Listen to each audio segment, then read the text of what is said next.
Okay, so hello everyone. It's electrifying to see such an energetic crowd gathered here for HACKHAZARDS 25. You are not just at an event, you are at India's largest hackathon, a place where ideas come alive. This is once in a year opportunity to learn new things, push past your own limits, and turn your passion into real world impact. Over the next hours, you'll challenge yourself, build alongside a brilliant mind, and experience the thrill of innovation like never before. So don't just participate, own the moment. Let's make HACKHAZARDS 25 unforgettable. Um, Over to you, Vrinda.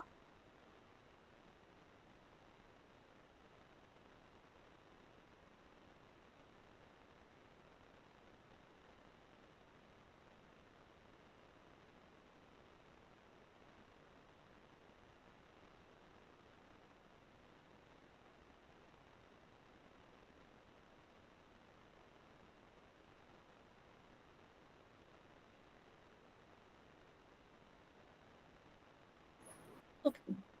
Greetings of the day. I am Vrinda Bendel, your host for today's session, and it's an absolute honor to welcome you all to HACKHAZARDS' Launchpad, the HACKHAZARDS 25 Bootcamp series. After the phenomenal success of HACKHAZARDS 24, this edition is said to be bigger and better, with the biggest ever prize pool of $10,000 USD, which is equivalent to 8.5 lakh in Indian rupees, and over 10,000 participants ready to push the boundaries of innovation. At Namespace, we believe in fostering a thriving tech community, empowering students to explore, innovate, and excel in the world of technology. As an event-driven community, we have organized 100 plus events, including hackathons, webinars, seminars, contests, and testament to our vision, bringing together some of the brightest minds to collaborate and create groundbreaking solutions. We are proud to have Monad as our main sponsor for this event, known for its innovations in decentralized smart contract execution and parallel processing performance in the blockchain space. The high throughput layer 1 blockchain provides developers with a scalable foundation for building the next generation of decentralized applications. Monad's technology play a key role in this hackathon, empowering participants to create high-performance, real-time dApps like which Monad has put forward an exciting challenge, developing an engaging blockchain game on Monad that provides a fun and innovative player experience, leveraging blockchain features for gameplay mechanics. With $1,700 in cash prize and exclusive swags up for the grab, this is a fantastic opportunity for all the participants to showcase their skills, creativity, and now it's my privilege to introduce our esteemed speaker, advocate for Monad Foundation. He's interested in developer tooling and developer experience and loves building small front ends.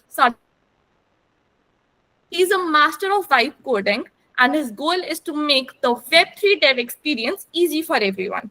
With a deep passion for solving real world problems through technology, he believes that true innovation lies in balancing desirability, viability, and feasibility.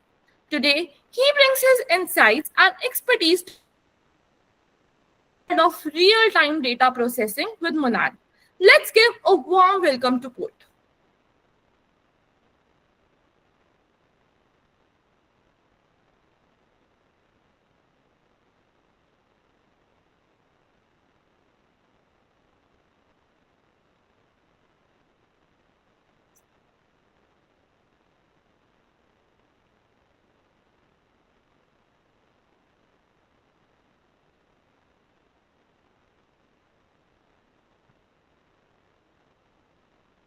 Kurt, you can unmute yourself and you can start.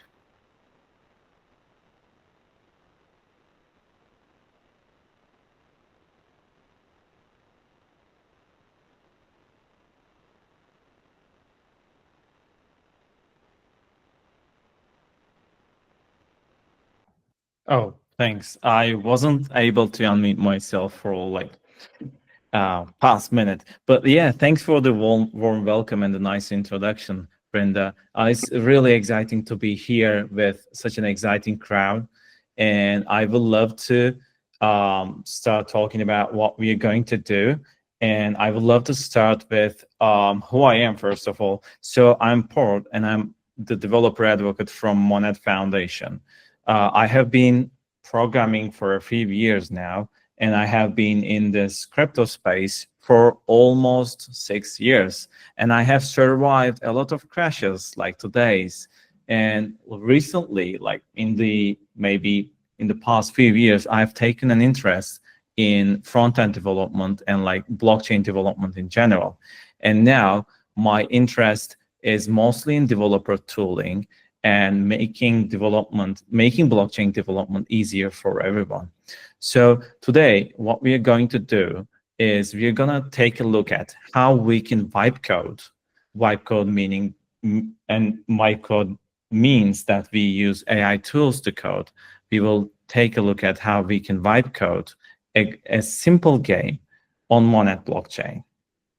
So let me share my screen first and talk about the tools that I will be using for this session. Let me share my entire screen here. All right, maybe I should enable focus mode. I think you should be able to see my screen right now, right? Because I am also able to see it. Amazing. So two things that we are going to use. First, we are going to use Scaffold. Just a second, let me bring my screen up here. First, we're going to use Scaffold. Scaffold is everything you need to build dApps on Ethereum and also on any EVM chain.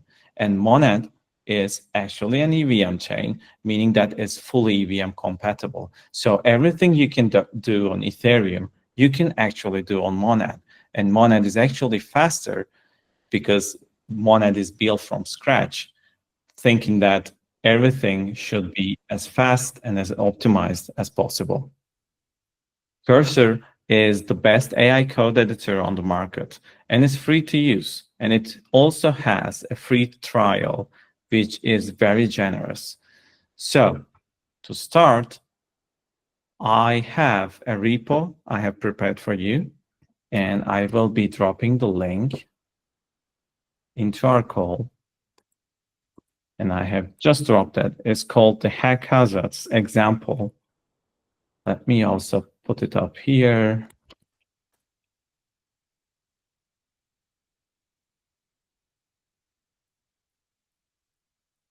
Here it is.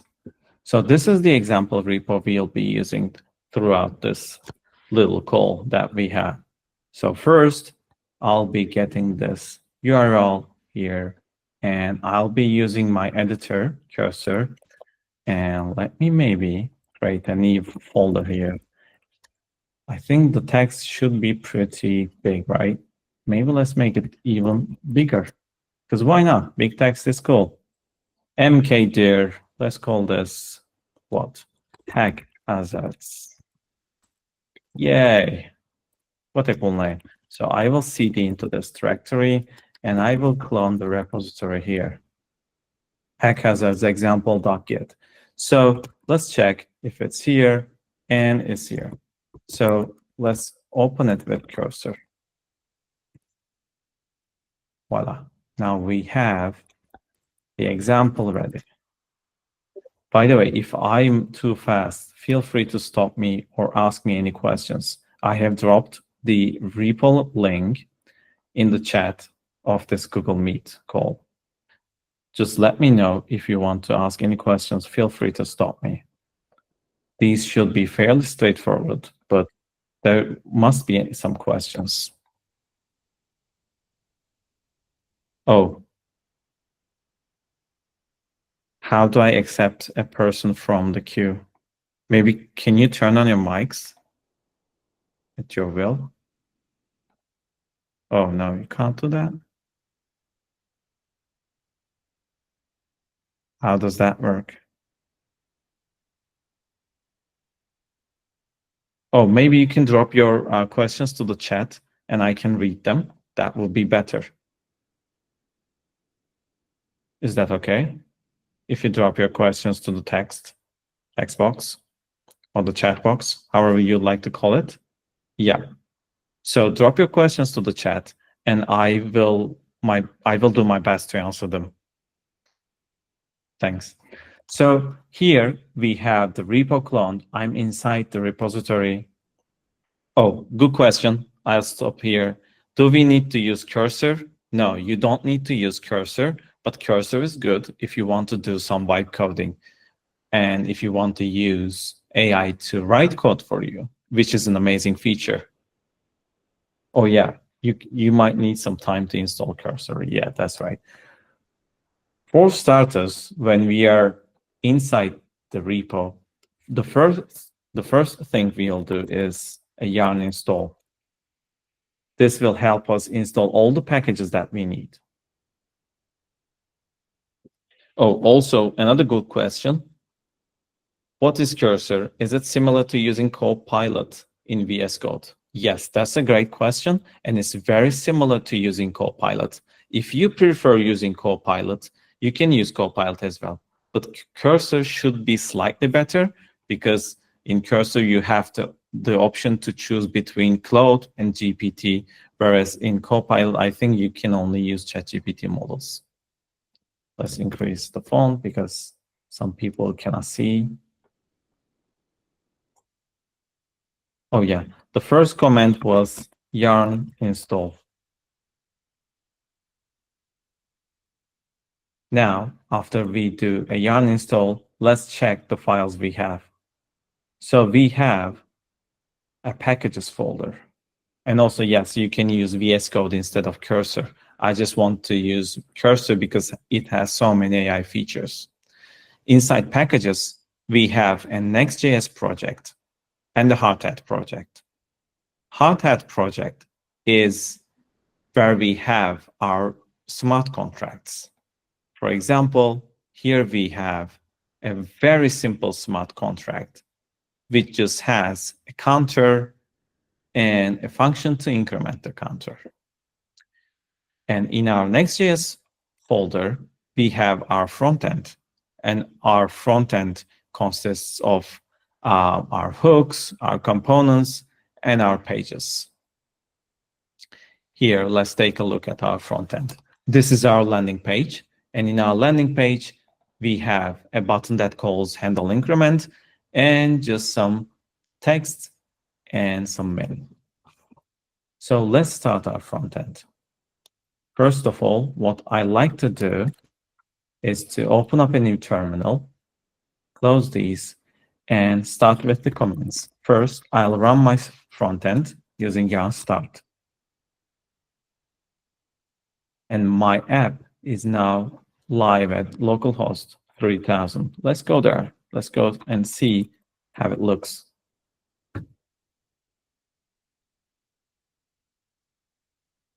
All right, I'll pull this up here in a second.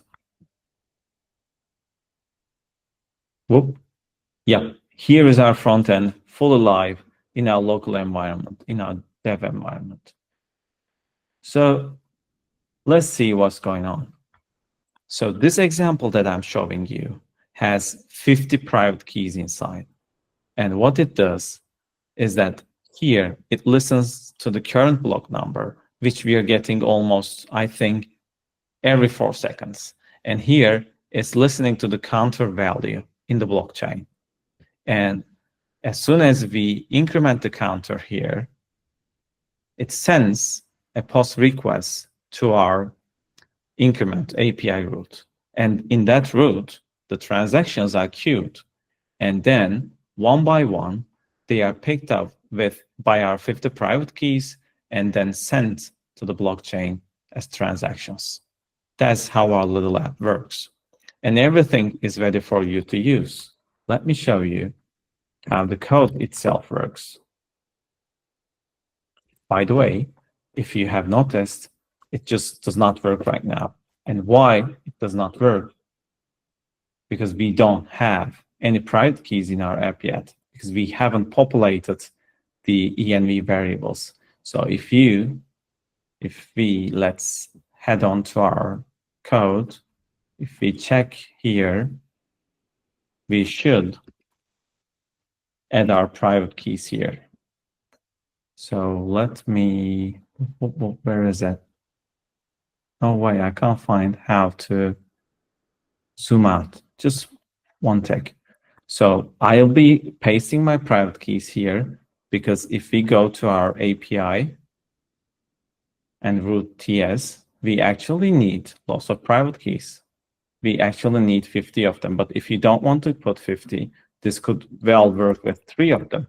But I will like to add like 50 of them so that everyone can spam transactions while using my app. So while I'm setting my private keys here, I will copy this file, the env.example file, and I'll edit the name and make it just env.local.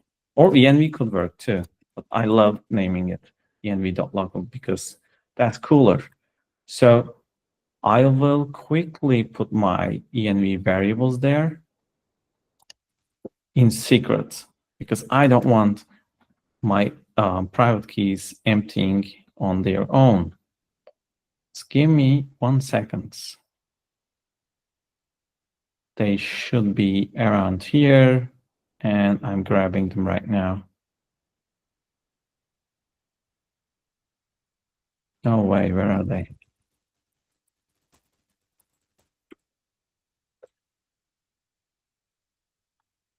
All right, I found them.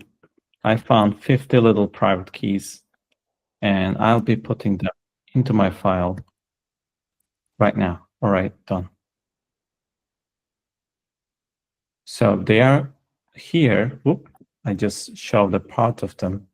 Yeah, I think I can show them like this. So I have put 50 private keys here, which will be used in my logic. And in our logic, we just cycle through the private keys and send transactions. So this button should now be working. Let's try to click as much as we can, and let's see if this number increases. Oh yeah, it does. So we can increase the counter, and we can send as many transactions as possible.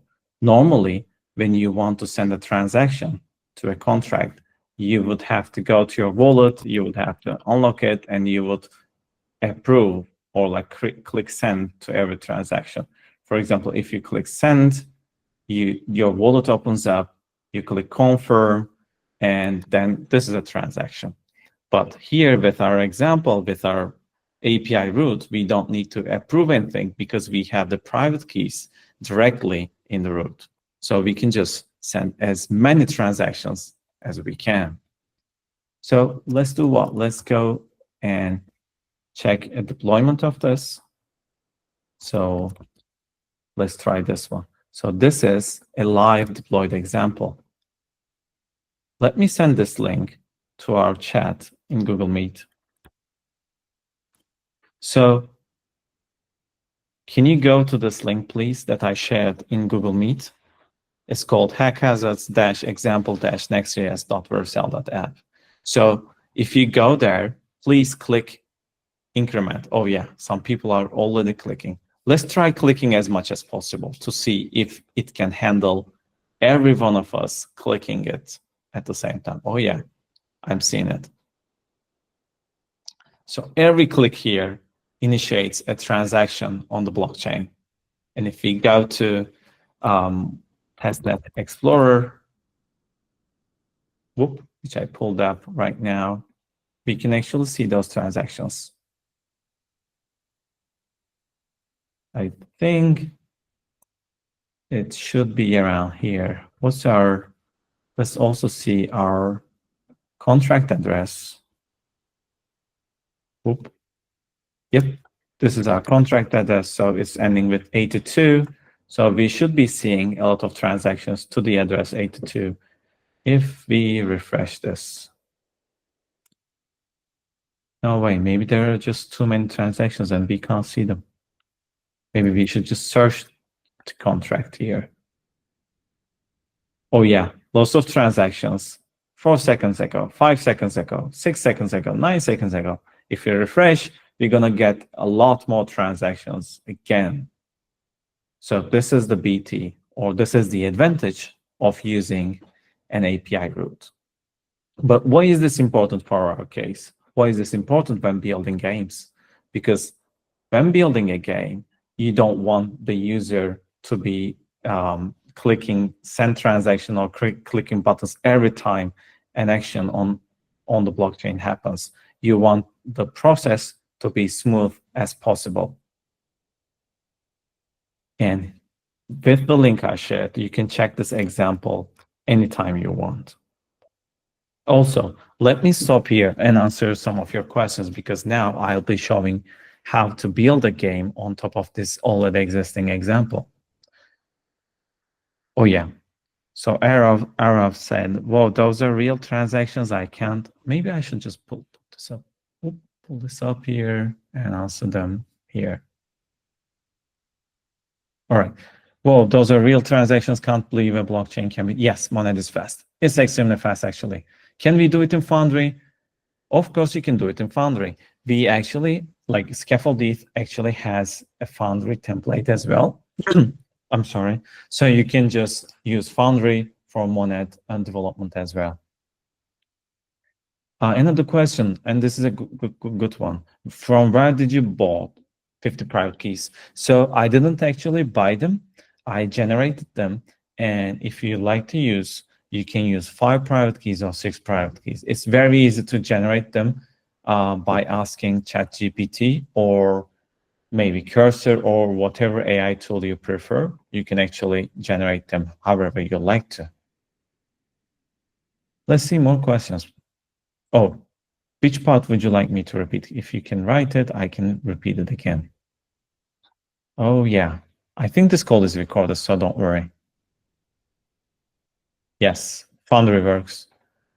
What kind of wallet is being used and where are the test ethers? So if I'm getting the question right, you can get testnet1 from this address that I've shared in the chat. testnet.monad.xyz. This is a testnet, not a devnet. How did you, is Monad Explorer also, let me share the Monad Explorer link as well. Also, this is the link to Monad Explorer. Any other questions? Actually, what kind of wallet you use doesn't make sense. So you can use any wallet that you like to. Yes, that's right.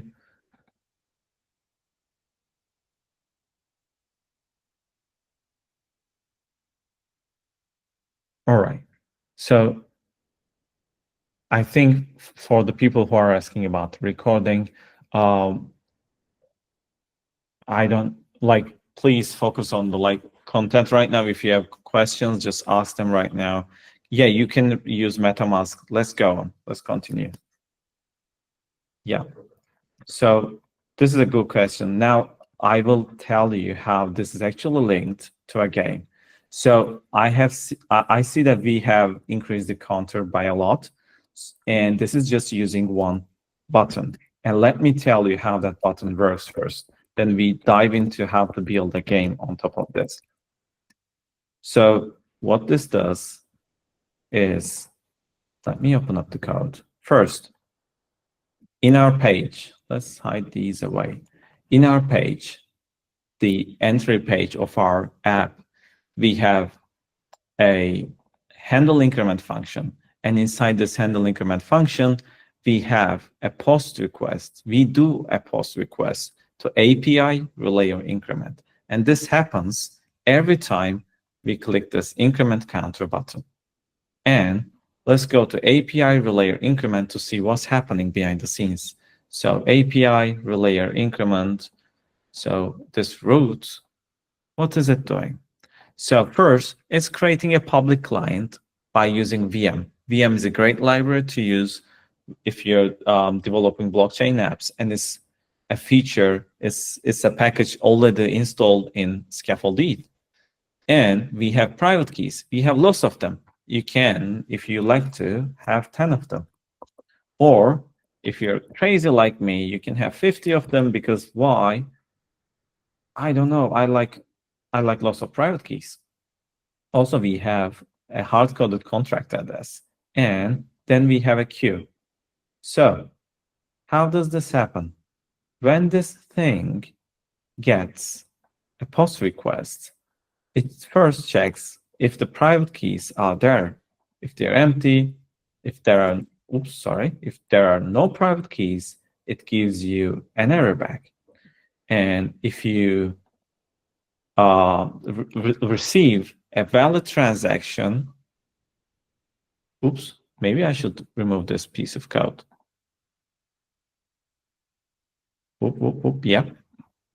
So what we are doing here is that we are using a queue, and we're having like 50 private keys in our package, in our bag, and with each transaction in the queue, we're going through this logic. First, we get a private key, we turn it into an account, we create a wallet client with that account on Monad testnet using one of the transfers in Monad testnet, which is the public RPC point that I have showed you. Then we write the contract, which is at contract address and contract API. By the way, this is all ready for you. You don't need to change anything here, right? And then it will just send the transaction and return the transaction receipt. And that is all. This is all hidden thanks to our API route. And you just need to call this POST route, and you should be able to send the transaction directly. This is all hidden away from you, as long as you don't change the contract address here. This is just a simple contract that I have deployed on Monad so that people can build games and do transactions on the testnet. And here we can see how this contract is being interacted with. There are lots of transactions here. So also, what I wanted to show you here is I have tied this increment button to a game. Let's see how I did it. And let's see how you can also do it. First, let's try, maybe we should be building a snake game. Are you familiar with snake games? I think everyone is, right? So snake games look a little bit like this. If my internet allows me, I'm going to show it to you. So snake games look like this. Very silly games, but I think they're fun. They're a lot of fun. So let's try to build one. So this is called vibe coding. And what I'll be doing right now is that I will just ask Cursor to build the game for me, and I will just watch it do it. So let's go. Build me a snake game.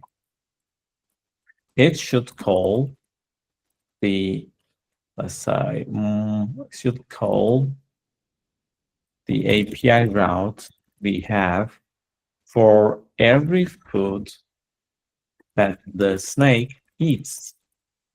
Make it as simple as possible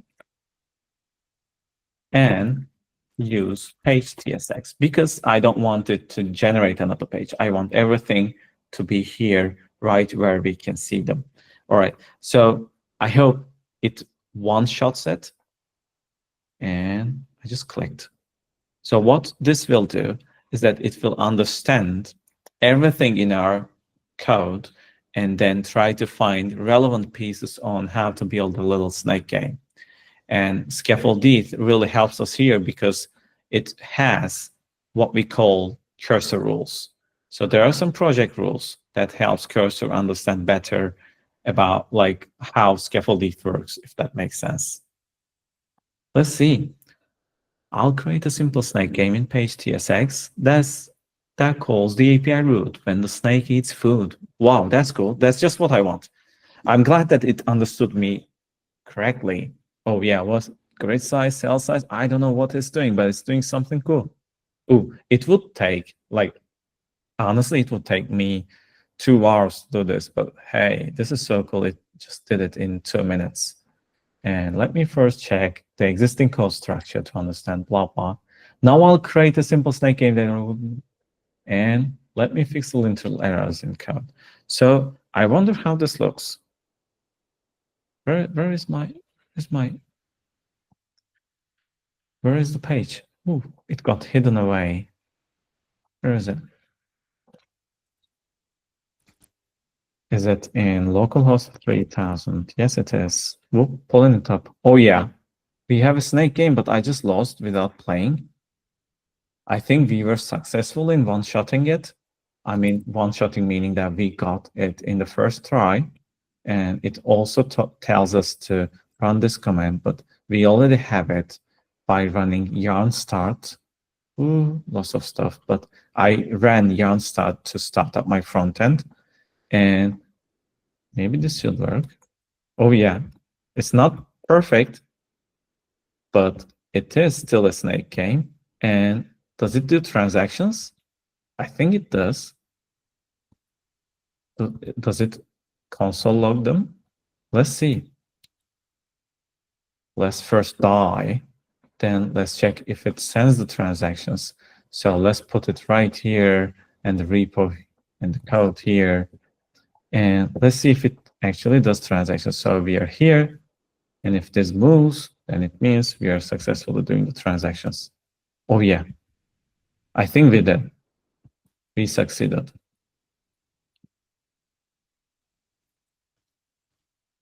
Another one. All right. So this is not an example of a perfect blockchain game, but this is an example of a simple blockchain game. We just eat food and then initiate transactions, and that is it. This is how you can build a very simple blockchain game, a very simple, silly blockchain game. Look at me. I'm clicking arrow buttons, and I'm moving the page. This shouldn't be happening. So how you can vibe code your idea into existence is that you have to be describing what you have in your mind very clearly to cursor. So I will start with saying thanks, because why not? It's very nice to say thanks. Thanks. The game works great. I love you. But every time I click arrow keys, it moves the page. I don't want this. I don't want this. I am taking part in HACKHAZARDS 2025. This is an important moment for me. Please fix it. This should be very easy. I think it's gonna put a e.prevent.default somewhere, because we literally need to prevent the default behavior. Yeah, it just put it everywhere. All right, let's accept it. Let's check it. And let's wipe code our app to, oh yeah, it works. Look, oh, there is a bug. Look at this. I can't stop my snake. Is this even a snake? I'm just a square. By the way, we are sending 2 transactions for each food. Oh, I don't think I'll be able to eat this. Oh, I just did. Thanks. So let me eat one more maybe and stop here. So we just wipe coded blockchain game. And if we want to ever deploy this to production, let's try this. Yarn Vercel YOLO prod. Or like we can even go with yarn Vercel prod. What this will do is that it will deploy your front end to Vercel. If you don't have a Vercel account, you need to open a Vercel account and kind of link your machine with the Vercel account. And I will be using yarn Vercel YOLO prod to deploy my front end to the public so that we can use them. Setup and deploy, yes. Yes, support developers. No, don't link. What's your project's name? HACKHAZARDS Snake Game. Yes. No, I don't want to modify. So this is taking your code and putting up on a website so that everyone can reach it. What I have here is that I have coded another snake game before the session. Ooh, what did I do? And I have put this snake game onto this link, and it's basically the same thing because I gave it the same prompt, but it built me a different game. So every time you wipe code, you will probably get different games. So that's how wipe coding works, and that's why it is beautiful. So in this little example, what is different is the snake actually gets faster each time it eats a piece of food, and we actually send one transaction for every food we eat. And we actually refresh the front end a lot faster here. So you should be, oop, I just lost. Dang, I'm a terrible gamer. Glad that I'm not making my money off of gaming. So let me share this front end for you while this one is being deployed. So the one that I am sharing right now, the last one here, is the one that I built before. And it is actually making the transactions, it's actually making the number go up. And let's see if our previous one has finished deploying. I have so many windows. By the way, don't worry if this is taking a lot on your machine. It usually takes at least 3 minutes to deploy an app to production. And this is a great time for you to chill or like check if your code has anything to improve. And let's check our localhost 3000. And here is our little game, perfectly fine, sitting by itself. By the way, I can take some questions while our game is being deployed. Let me see if anyone has any questions. Let me see, just a second. I have so many windows I can't find where our call is.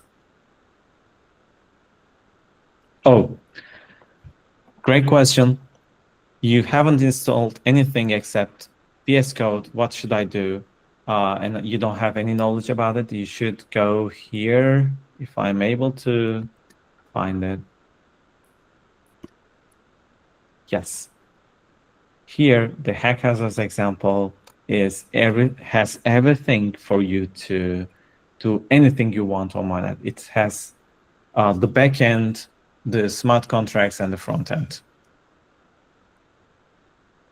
Also, what is the gas fee on Monad like? The gas fees are on Monad are very low. You can just do everything you want without worrying about anything. If you want to claim testnet funds, you can go to testnet.monad.xyz, which I have just shared in the chat. We have a faucet here. You can go and claim testnet mon, and it will be enough for you because literally it's so cheap to do transactions on Monad right now. Yeah, games like this should be super expensive. If this was on Ethereum, I would be bankrupt right now. But on Monad, since gas fees are low, you can actually do a lot more, and you don't actually have to use a local environment either. You can just claim testnet mon and do whatever you like to. You can use, oh, this is a great question. Can I use Claude 3.7 Sonnet Max for free in Cursor? Yeah, you can use it, but what I use, if you can see my screen, I use Claude 3.7 Sonnet. And I am a veteran vibe coder, and I think this works the best. Not the Max, not the 3.5, not thinking, but just the regular 3.7. Because it's just what people use, and it's better to use because you won't be running out of your credits as quickly as you would do with Claude 3.7, because this is going to eat your credits so fast. All right, this is a great question as well. Thank you, VTerrain. You don't need to deploy the backend because our little backend here is just an API route in Next.js, which means that you don't need to deploy it separately. It just is a great feature of Next.js. This will just run and you won't have to worry about it. There is no backend here. It will just work, and you don't need to worry. All right. Any other questions? Oh, Aditya, this is a very important question. So let me tell you a little bit about Monad. I think this website is a great place to talk about Monad. So let me talk about Monad. Monad is a fully EVM compatible chain that is a lot faster than any other counterparts. And Monad is actually a lot more optimized as well, aside from being EVM compatible and fast. And you can find us here. Let me link you up. Let me link you up here. You can find us on X. We are at monad_XYZ. Where is our call? I'm lost again. All right, here.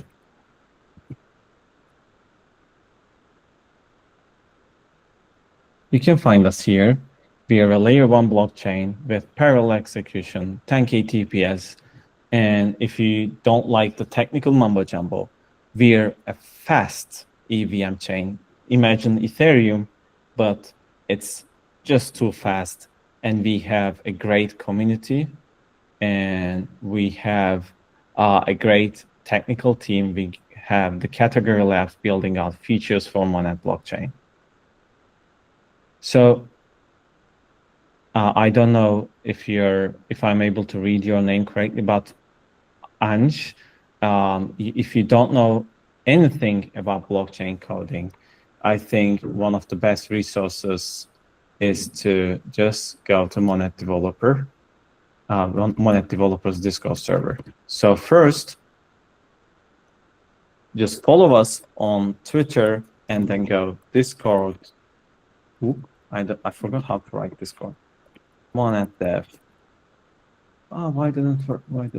Maybe we can add a little HTTPS. Yep, this is it. This should be working. If you click this, you will get into Monad Developer Discord, which I'm almost always online in, and you can ask your questions there. We can help you get to the right resources. Oh, you don't have npm and yarn. So first, you have to go to Node, and you have to install Node.js if you don't have them. By the way, I'm also sorry about not pronouncing your name in the correct way, but I'm also in the namespace Discord. So if you're here, if you can see my screen, if you're here, if you have any questions about the hackathon, any questions about the challenge statements, or any questions about web development or like blockchain development in general, just ask me any question. Maybe I should. Hey, hello. Ask me any question here. I'm here to answer your questions, or at least I can point you to some good resources. Yes, I will be showing a more complex game example, but not today. I want to keep it as simple as possible for folks who are not very familiar with blockchain development. Problem statements are not visible. I think I can show them again if you kind of forget them or anything like that. So this was the challenge statement for Monad in HACKHAZARDS 2025. So the challenge statement, the problem statement, is to create an engaging blockchain game on Monad that provides a fun and innovative player experience. So you can have NFTs, you can have on-chain game mechanics. So this just means that it has to do some transactions, and you can also have some player-owned assets. But if you want to keep things simple, if you don't know a lot about how blockchain games work, just stick to this example. You can git clone my example to your machine and vibe code a game on top of it, which is, I think, the easiest way to code a blockchain game. And we just did it live. And here is our example. Open. Oh no, authenticating. I don't like this. Hey, here's our game. Deployed. Ready. We just did this game with 2 commands and generating some private keys, which is pretty cool. Maybe I should share the screen. Oops, I'll lose. But yeah. Let me share the link. First, I have to go to my Vercel. All right. Settings. Deployment protection. No, we don't need protection. Thank you. Project. I think this is it. All right. I just died. Anyways, where's our call? Here it is. Here is our app that we deployed. We created in under, I mean, it was like 5 minutes, right? So we just did this game under 5 minutes. Like, imagine if I was like, if I imagine myself taking part in HACKHAZARDS'25, I would do something more creative, not just this, but maybe I would add some silly elements. And you know what's good? Sometimes when I'm trying to find ideas for games or like projects, I just do this. Let me find cursor first. Here it is. And I just open a new chat. By the way, open a new chat for anything new. For example, in our previous chat, we created the game. Now I want to add a feature. So it's a new chat window for me. So here I will say, let's add one fun feature to our game. This is how we can come up with some features if we are not able to think of one. And I'll just let Claude think and do his thing for me to succeed at the hackathon. I'm just basically slaving this AI to work for me. Oh, I'll add a special food feature to our game.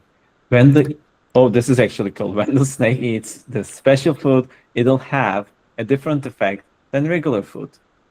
All right, but what is it? What's the special effect? Oh yeah, it awards 3 points instead of just 1. I think this is a classic feature of the snake game. Oh, something just came to my mind. Hey, another special food that makes the snake grow by 10 boxes. 10 what? 10? Grow 10 boxes. Let's say boxes because our snake is made of boxes. Where is our front end? I just lost it again. Let's try to find it here. Maybe it's hiding somewhere. Yep, it's hiding here. Yes.